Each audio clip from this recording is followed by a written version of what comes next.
Welcome to Abridged Presidential Histories with Kenny Ryan, Episode 21, Chester Arthur, the Dude President. In September 1881, as President James Garfield lay slowly dying from an assassin's bullet, Chester Arthur, the Vice President of the United States and a notoriously corrupt lieutenant to New York Party boss Roscoe Conkling, received a letter from a woman he had never met and never spoken to before. It read, in part, quote, "The hours of Garfield's life are numbered. Before this meets your eye, you may be president. The people are bowed in grief. But do you realize it? Not so much because he is dying, as because you are his successor. Your kindest opponents say, Arthur will try to do right, adding gloomily, he won't succeed, though. Making a man president cannot change him. But making a man president can change him. You cannot slink back into obscurity if you would. 100 years hence, schoolboys will recite your name in the list of presidents and tell of your administration. And what shall posterity say? It is for you to choose." Today, we get to be posterity, and we get to examine that unasked question that's at the heart of this letter. Can people change? Or will the death of Garfield usher in an era of unchecked corruption on a scale never before seen? Get ready for the deepest dive yet into the seedy underbelly of 19th century American politics. The life and presidency of Chester A. Arthur.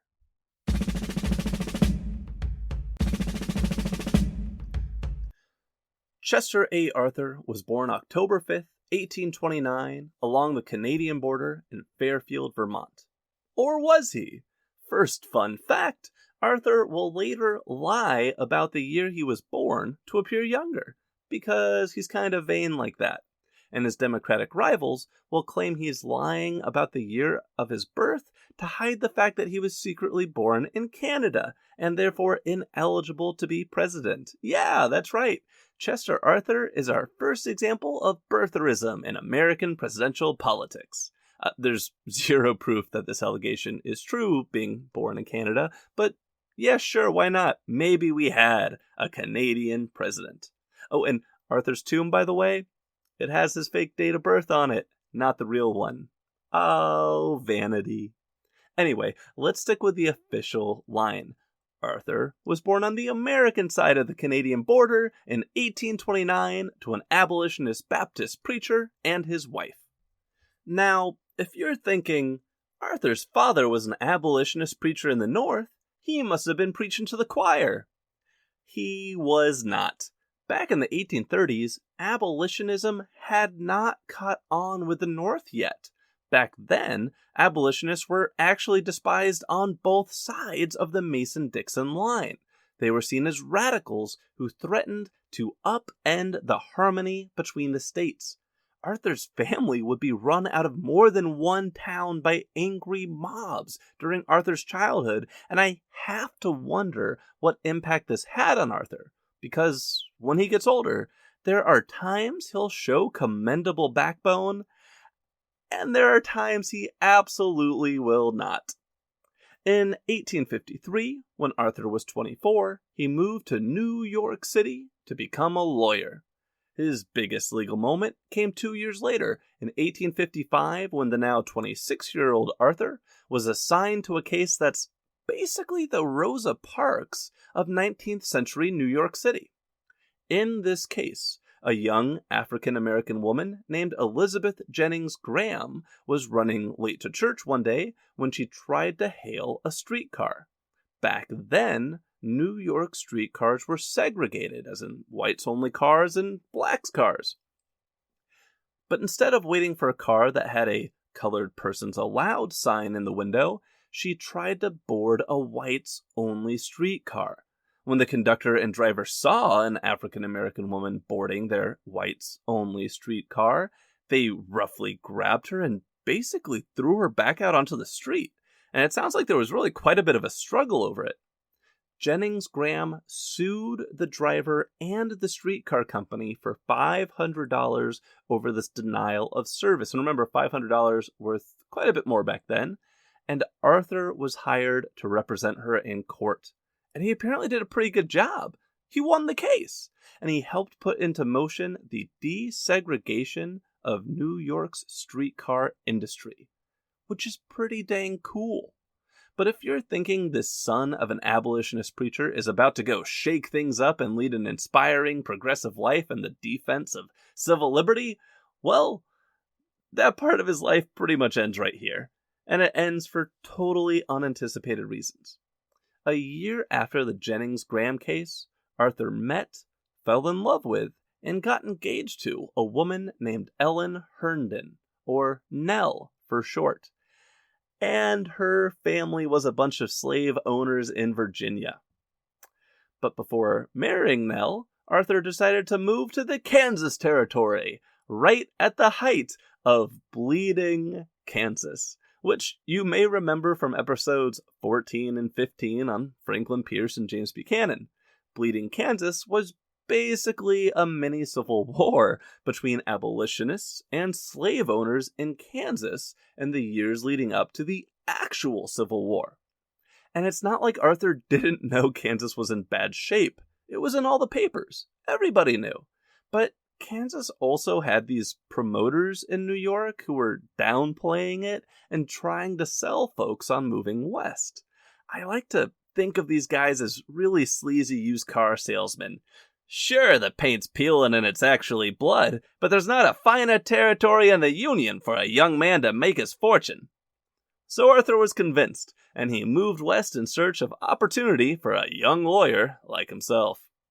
When Arthur arrived in Kansas, he quickly learned it was every bit as dangerous as the newspapers had said.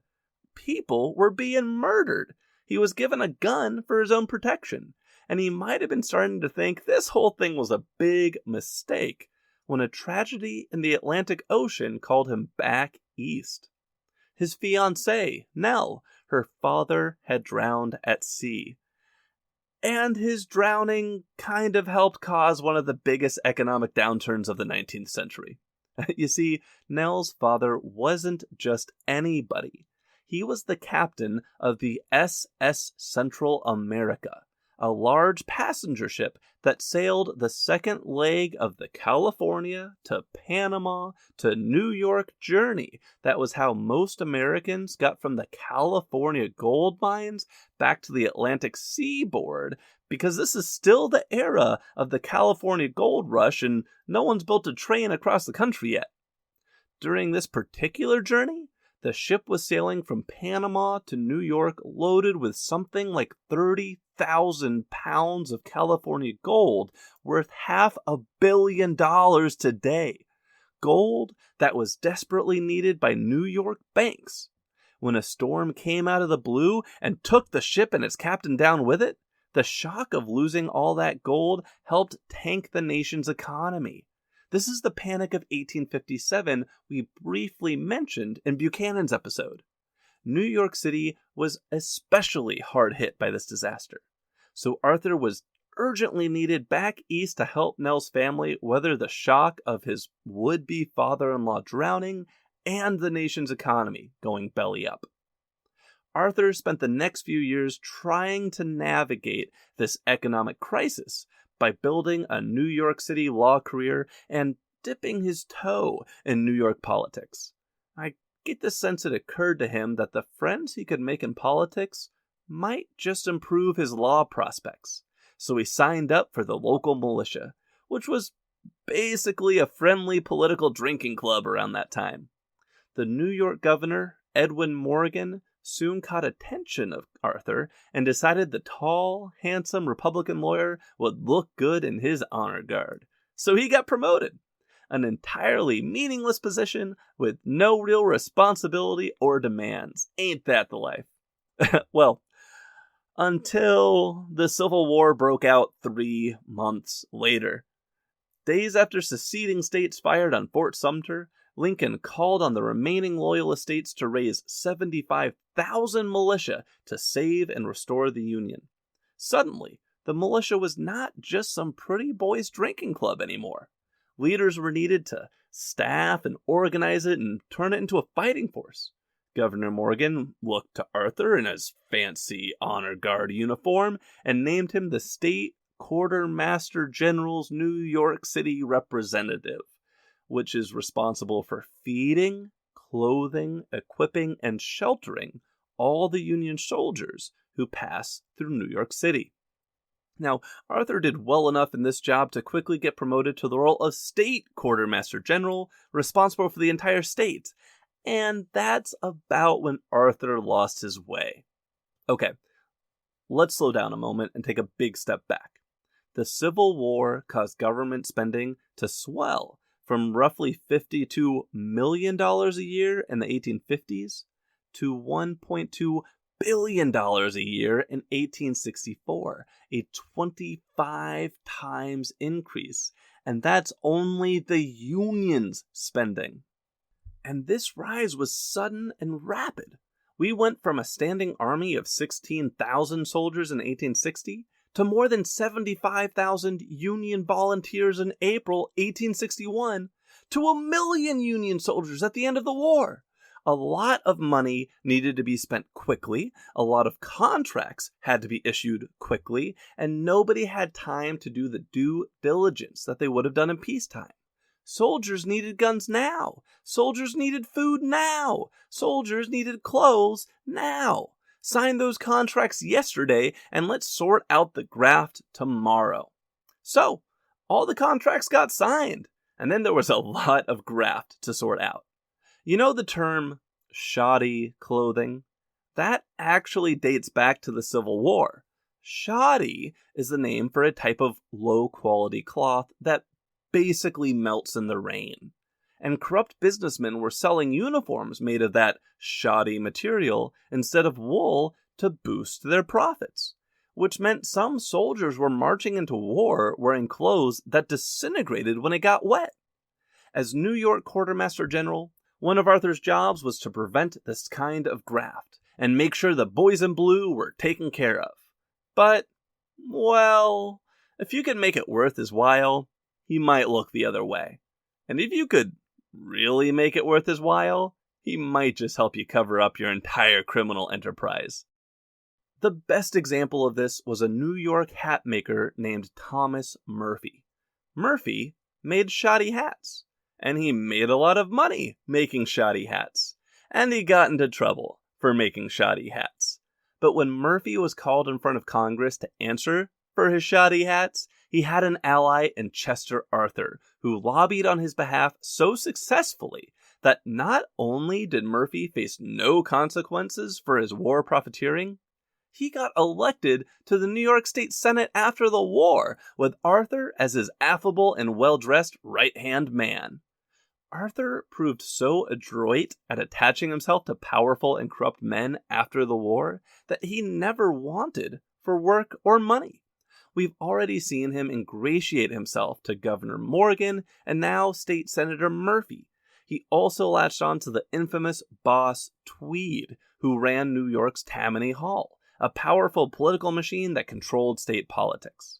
Now, Tweed was actually a Democrat, the other party, but he nurtured a few Republicans across the aisle to expand his influence and, help get things done, and Arthur was one of his lucky disciples. Tweed made sure that Arthur got a job as counsel to the New York City Tax Commission that, well, nobody's really sure what work the position was responsible for, but it paid $10,000 a year, or $165,000 in 2021. Arthur's most fortuitous connection, though, came around 1870, when he came into the orbit of rising New York Senator Roscoe Conkling. We've heard of Conkling a lot by now. He first came up in our episode on Grant, though not by name. He was Grant's floor manager at the 1880 convention, who so offended delegates with his arrogance that he ended up costing Grant his bid for a third term. And that's going to become really important later in this episode, and we will come back to that.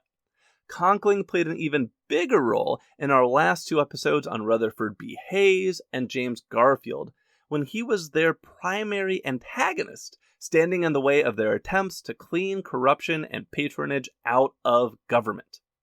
This guy, Conkling, he made his hay on getting people appointed to lucrative government jobs and then demanding that they and their employees pay him kickbacks in favors or dollars to show their appreciation. And he used those kickbacks to elect stooges who were then loyal to him to enhance his political strength. Conkling will do just about anything to protect the old patronage system he built his empire on. So, okay, you get it. Conkling's really corrupt, but that really just does not paint a good enough picture of who this character is. In an era where nobody exercised, Conkling was a boxer, and his hair and beard, whoa, you need to Google a picture of this guy. Needless to say, whenever Conkling entered a room, he left a physical impression and he dominated attention. And he knew he had this power over people. Conkling flaunted it wickedly. It was an open secret in Washington, D.C. that Conkling was sleeping with the wife of one of his fellow senators, a woman who also happened to be the daughter of a sitting justice on the Supreme Court. That's like Animal Kingdom stuff. In short, Conkling is the kind of guy who will pee on your leg and tell you it's raining and you'll say, "Sir, yes, sir." And his top lieutenant will be Chester Arthur. And that starts around 1870. In 1870, Boss Tweed, that guy who runs Tammany Hall, he's getting old. And it was an open question, who would replace him as the most powerful man in New York? And that's when Conkling saw an opportunity. Remember Thomas Murphy, the shoddy hat guy? He had just lost his seat in the state senate, so Tweed wanted to appoint him customs inspector for the Port of New York, the most powerful patronage position in the country. Whoever holds this role can direct a ton of money to the political boss of their choosing. But here's the thing. Everyone in Congress remembered how corrupt Murphy was. They remembered the shoddy hat thing, so they tried to block his appointment. And that's when Conkling realized, if I come to Murphy's rescue, Murphy will be in my debt. And then all that money that flows through the custom house will go to me, and I'll be king of New York.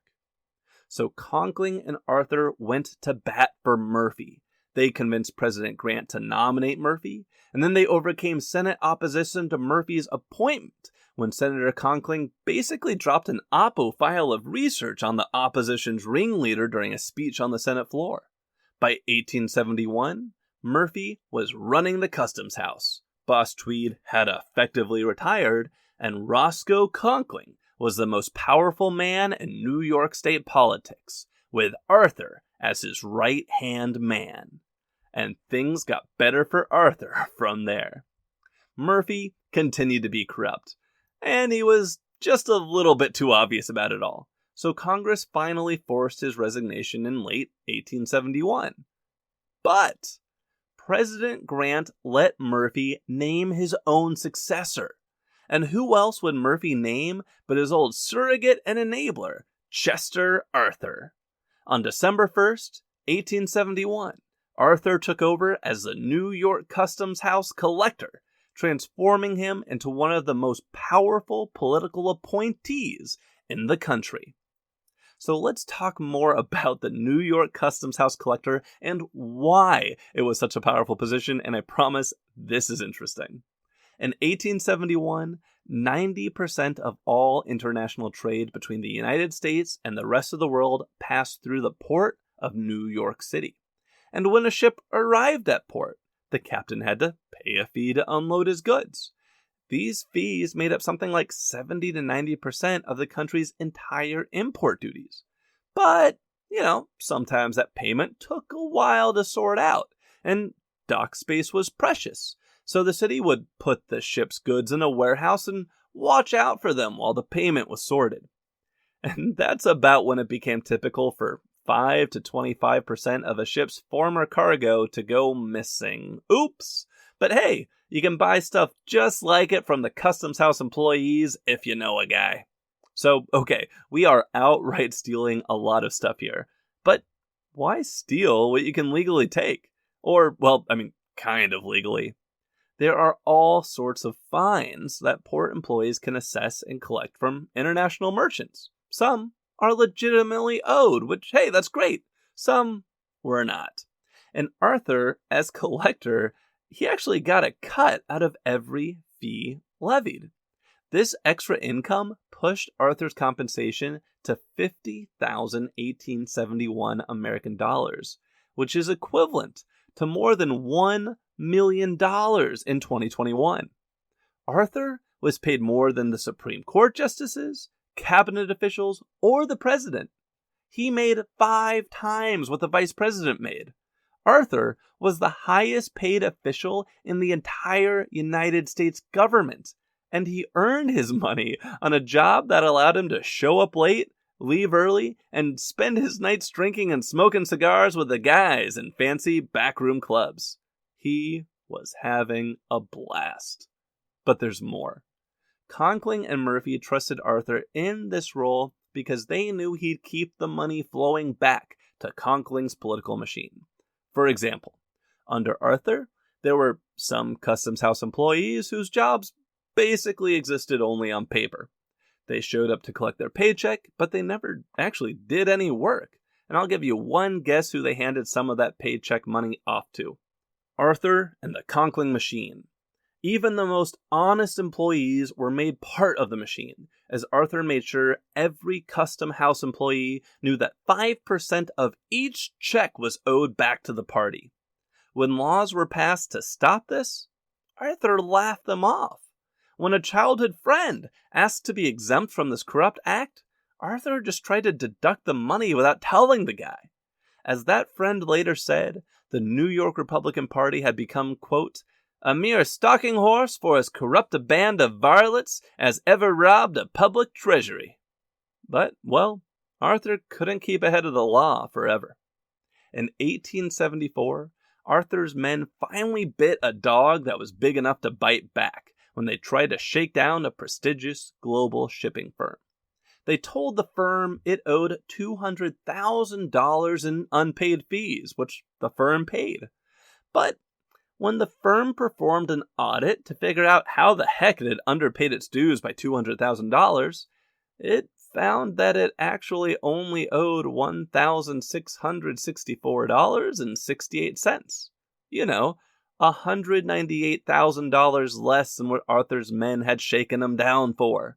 Then, because this was a big-time shipping firm with big-time political friends, the firm asked Congress to get involved, and a reform bill was passed that limited Arthur's salary to a fixed amount that was a quarter what it had been before.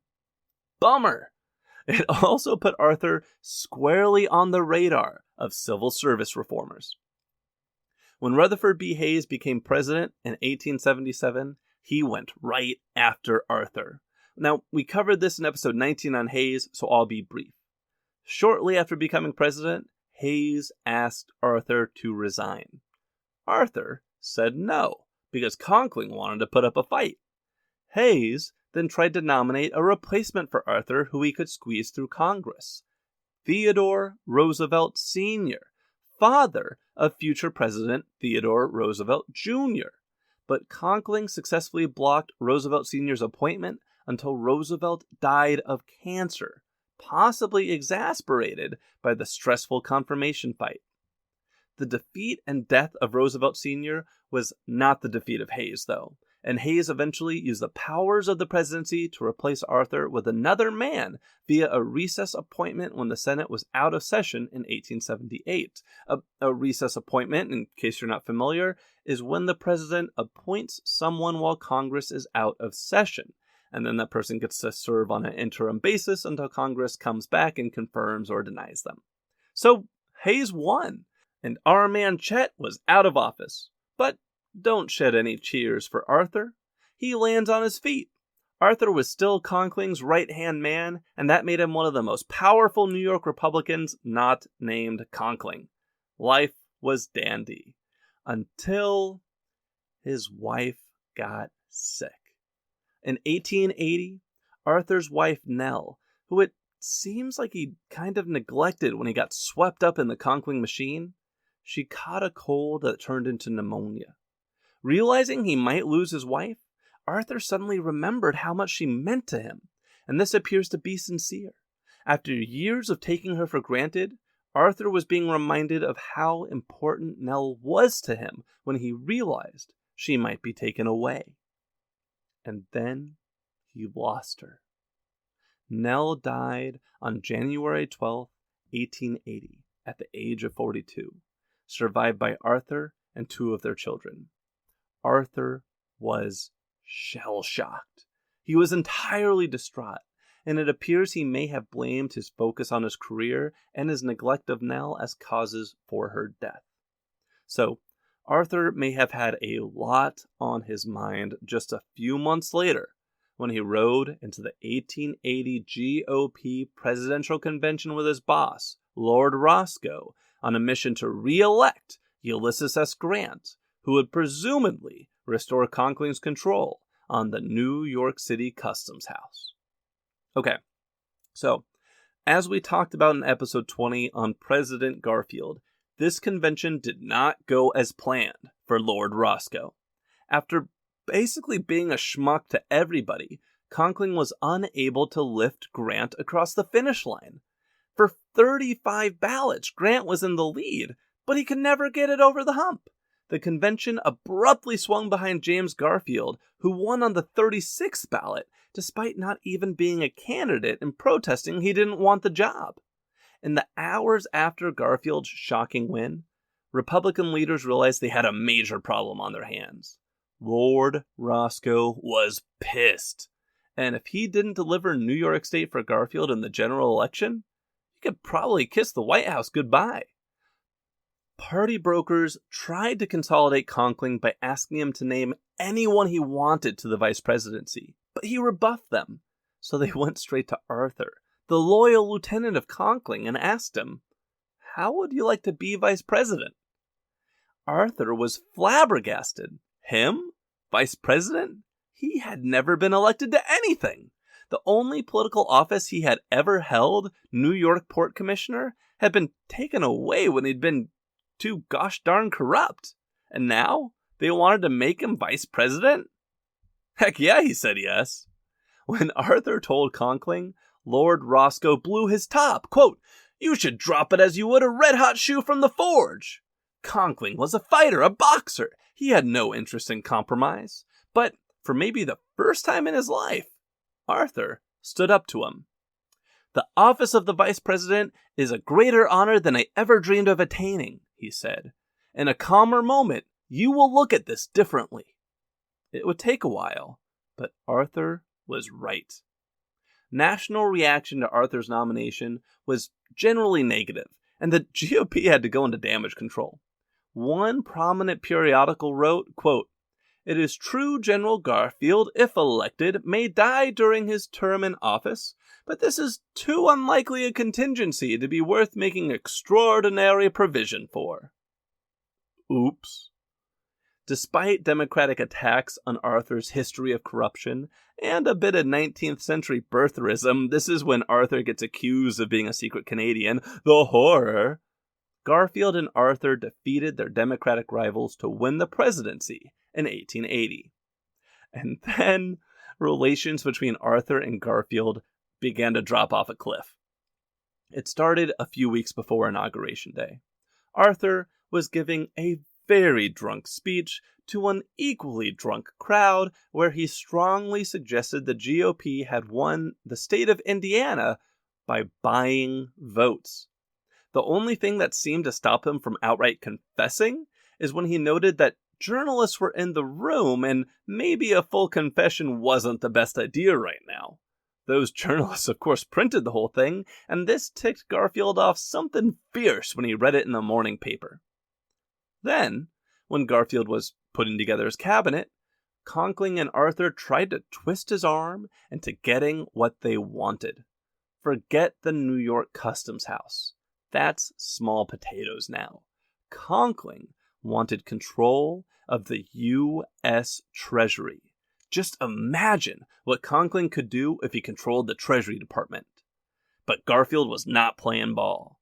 Conkling set Arthur to lean on cabinet nominees and encourage them to quit Garfield's administration to prove to Garfield that conquering wasn't to be taken lightly. And then Arthur gave damaging interviews to the press in which he trashed Garfield publicly. Garfield was so hurt and offended that he banned his vice president from entering the White House. Whoa! In the end, Conkling's own hubris did him in. In a really foolish attempt to show how powerful he was, Conkling shocked the Senate by announcing his resignation because he was convinced that the New York State Senate would re-elect him and send him back to Washington, D.C. in a rousing vote of confidence that would show Conkling had New York's back in the cabinet and nomination fights over Garfield. But instead of re-electing Conkling, they did not re-elect him. Conkling's political career appeared over. Conkling and Arthur met in New York City to discuss what to do. And then, shocking news from D.C. President Garfield had been shot. It's hard to say who was more stunned by the assassination, Arthur or the nation, because Arthur was super freaked out. When Garfield finally died, Arthur's ascension was derided by most as a tragedy. Did this mean Conkling would rule the U.S. and usher in a new era of rampant corruption? Had Lord Roscoe won?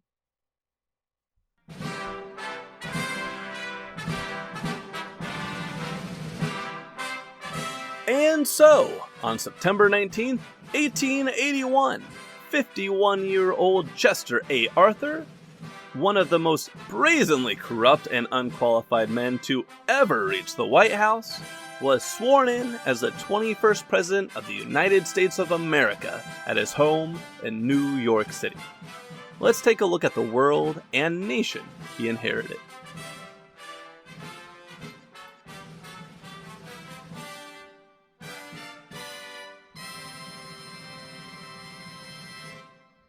Internationally, colonization fever is live and well in Europe once again. Centuries earlier, the target of that fever had been the Americas. I'm talking North and South Americas, with the Spanish, Portuguese, French, and British getting involved. But by the late 19th century, the Americas had largely kicked the Europeans out. Now, the apple of Europe's eye was Africa.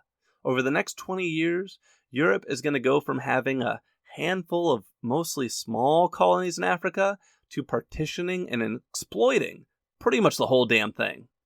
The so-called race for Africa was on. Domestically, the United States was experiencing some major growing pains. As the federal government grew and subsidized more development projects like continental railroads, that spending invited more graft and corruption. The Industrial Revolution was transforming cities while making the rich richer and the poor poorer. In the South, Reconstruction had ended in 1877, and the white power brokers were strangling minority rights as they slowly ushered in an era of Jim Crow racial apartheid. On top of all that, the nation was reeling from the assassination of James Garfield, a president who so many had hoped could tackle the nation's troubles and set them right. The country feared the administration of Chester Arthur, a man who many were certain would indulge in the worst natures of American society. And in the swirling milieu of anxiety and dread, Arthur received the letter I read at the top of the show. Quote, "The hours of Garfield's life are numbered. Before this meets your eye, you may be president. The people are bowed in grief. But do you realize it? Not so much because he is dying as because you are his successor." The author of that letter was Julia Sand, one of the most fascinating women I've encountered in researching this podcast. Julia Sand was the 8th daughter of a successful German immigrant and businessman in New York City. She was also an invalid due to crippling spinal pain, and an avid reader and follower of politics. When Garfield lay dying, Sand began writing to Chester Arthur. The first letter was 7 pages long. You've heard how it began. It ended, quote, "Disappoint our fears. Force the nation to have faith in you. show from the first that you have none but the purest of aims. You cannot slink back into obscurity if you would. 100 years hence, schoolboys will recite your name in the list of presidents and tell of your administration. And what shall posterity say? It is for you to choose. Julia Sand would write at least 23 letters to Chester Arthur and basically advise him through the course of his presidency. Every issue we're going to talk about from the years of Arthur's administration, there's a letter from Julia advising him on what to do, and it's usually pretty good advice. I don't know if Julia deserves full credit for what happened next, but I like to think that her belief in Arthur's ability to change had something to do with what's coming. When Garfield had died, Arthur had been every bit as distraught and overwhelmed as the rest of the country. Sure, he knew that being vice president put him a heartbeat away from the presidency, but he never thought anything would actually happen to Garfield. When a reporter arrived at Arthur's house the night of Garfield's death to ask for a statement on future plans, Arthur's valet said, "I daren't ask him. He is sitting alone in his room sobbing like a child, with his head on his desk and his face buried in his hands. I dare not disturb him." The shocked Arthur settled slowly into the presidency. He initially kept on Garfield's cabinet and promised to continue Garfield's legacy, but nobody believed he was sincere.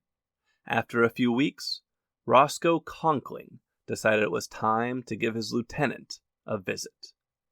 On October 8th, he met with Arthur and demanded that Chet make Conkling his Secretary of State and then fire Garfield's New York City Customs House collector and appoint a Conkling man so he could get that money flowing again.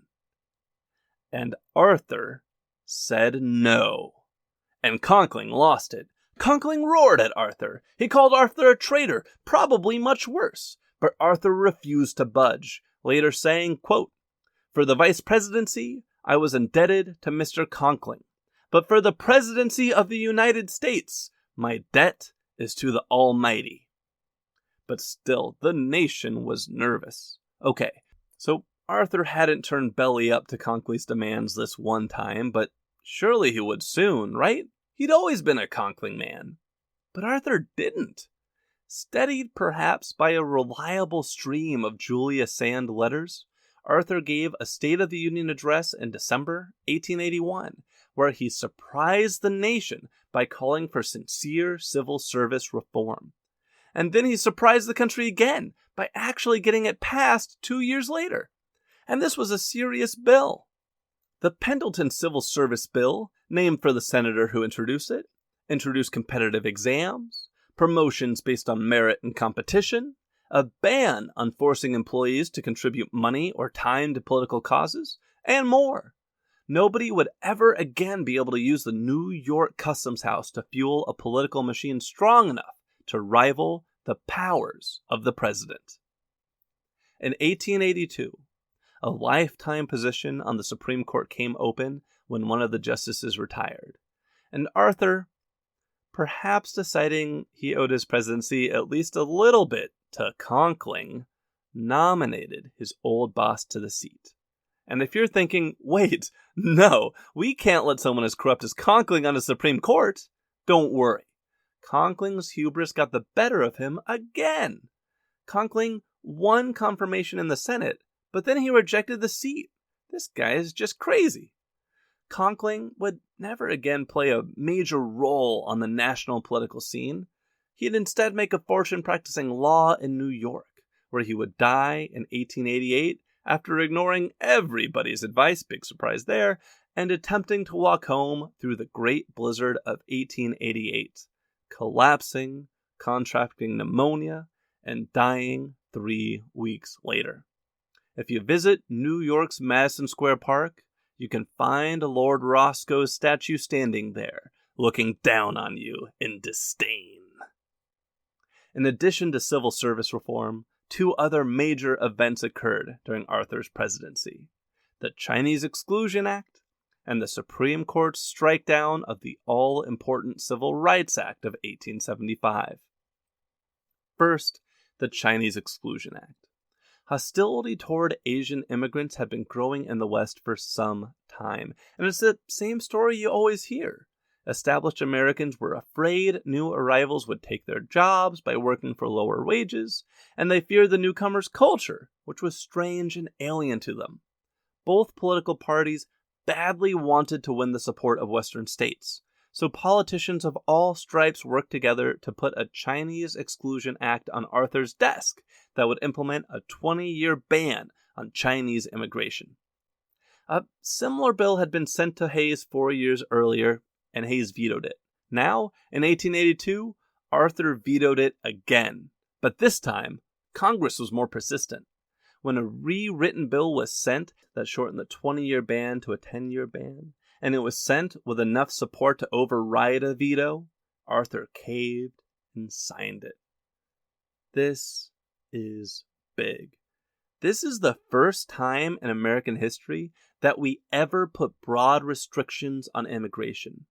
For the first 106 years of our history, from the Founding Fathers through the Age of Jackson and the Civil War, we had never federally restricted immigration.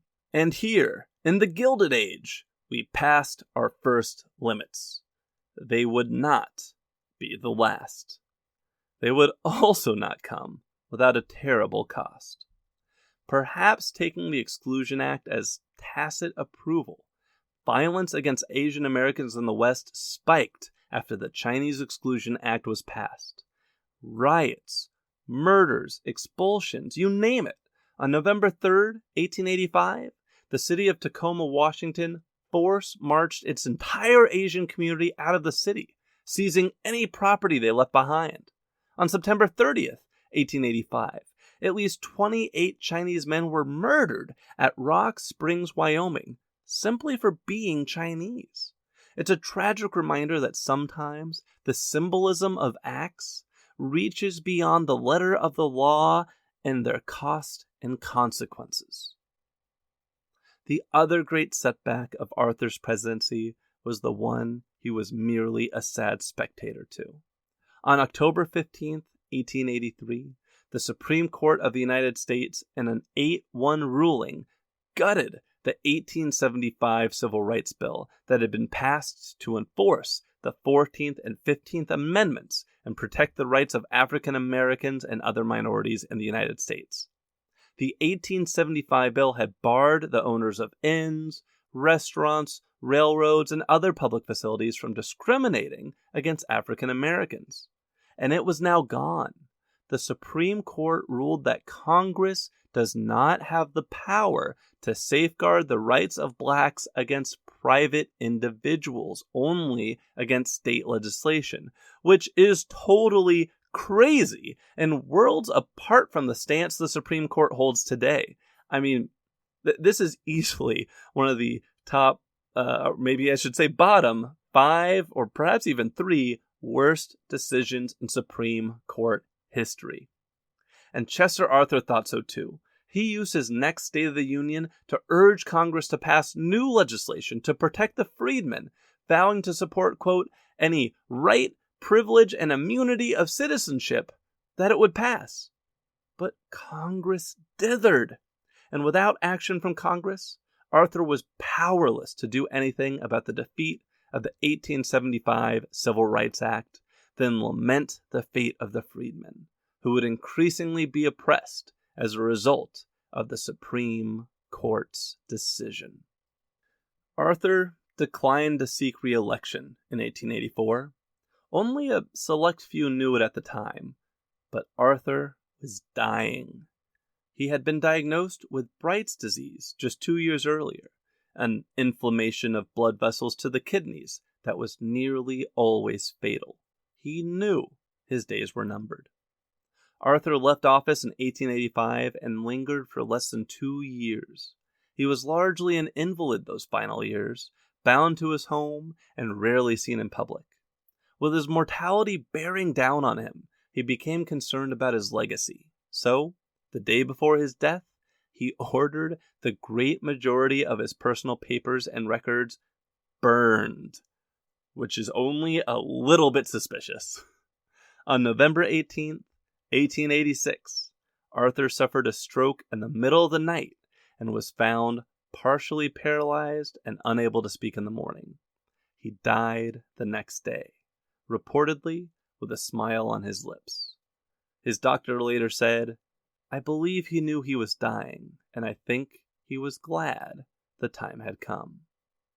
Okay, so how had the country and the world changed during the almost 4 years of the Arthur administration? Internationally, that colonization of Africa I mentioned earlier was off to a booming start as Great Britain conquered and occupied Egypt after a 3-month Anglo-Egyptian war in 1882. But the colonization of these years was not actually limited to Africa. Over in Southeast Asia, France conquered and colonized the east coast of Indochina, an area you know by the name Vietnam. This occupation will not go well for the Vietnamese people, and we will hear a lot more about Vietnam in about 80 years or so. In the United States, a group of men led by Walter Camp were tinkering with the rules to a new game they were working on. It was kind of like rugby, but each team was limited to 11 players on the field at a time. You had to line up along a line of scrimmage before each play, and there were goal lines instead of nets. They called it football. You might have heard of it. Over in New York, Arthur was present for the opening of the Brooklyn Bridge in 1883, the largest bridge in the world to that point. Pretty cool. But the even crazier new invention might have been time zones. That's right, time zones. Up to this point, every town and locality kept its own time basically based on how the sun passed over or through that town. Whenever the sun was directly overhead, that was high noon. But when train companies began to form and grow, local time was not good enough anymore. How do you schedule trains? Trains that are often traveling opposite directions on a single track when every origin and destination is keeping different time. After enough of these trains crashed into each other, each company started keeping its own company time. But that didn't fully solve the problem because there were 50 train companies, each keeping their own times now. Some cities had clocks with multiple hands on them to show the time according to any of the various train companies that served their rail depots. The train companies finally came together to implement the modern 4-zone time zone system on November 18th, 1883 at noon, a system of timekeeping we still live under today. So bam, we have time zones in the narrative now. The last chapter of Arthur's story actually occurred decades after his death.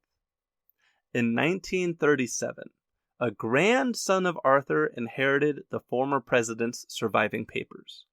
As he looked through them, he found a special envelope that contained 23 letters written by a woman nobody had ever heard of. The woman was Julia Sand. The grandson put out a newspaper ad to try to find the mysterious woman, and a nephew of Julia Sand reached out. The nephew told Arthur's grandson that he knew about Julia and Arthur's correspondence because the nephew had been at Julia's house one day in 1882 when President Arthur unexpectedly visited to meet with Julia and talk to her.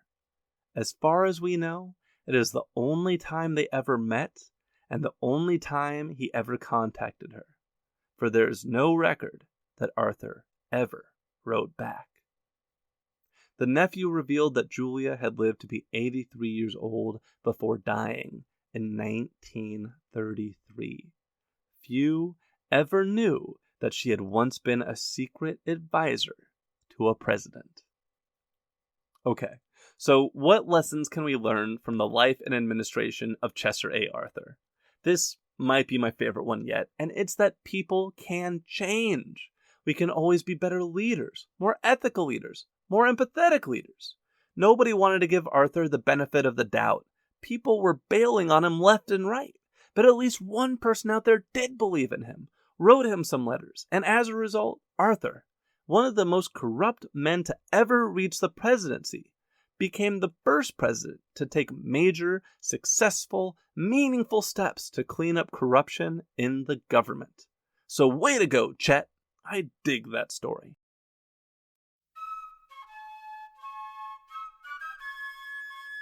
Thank you for listening to today's episode of Abridged Presidential Histories. If you enjoyed it, please subscribe and leave a 5-star review on your podcast listening platform of choice.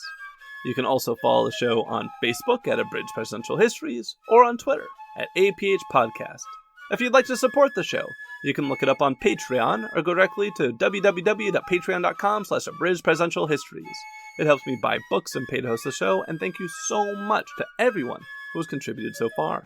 The music in today's podcast is a public domain recording of the United States Army Old Gar Fife and Drum Corps. The intro music was a recording of Isaac Brands from Smithsonian Folkway Records. The primary biography for today's episode was The Unexpected President, The Life and Times of Chester Arthur by Scott S. Greenberger. In our next episode, I will interview Scott Greenberger about Arthur's journey from conquering crony to the president who implemented civil service reform. That's next time on Abridged Presidential Histories.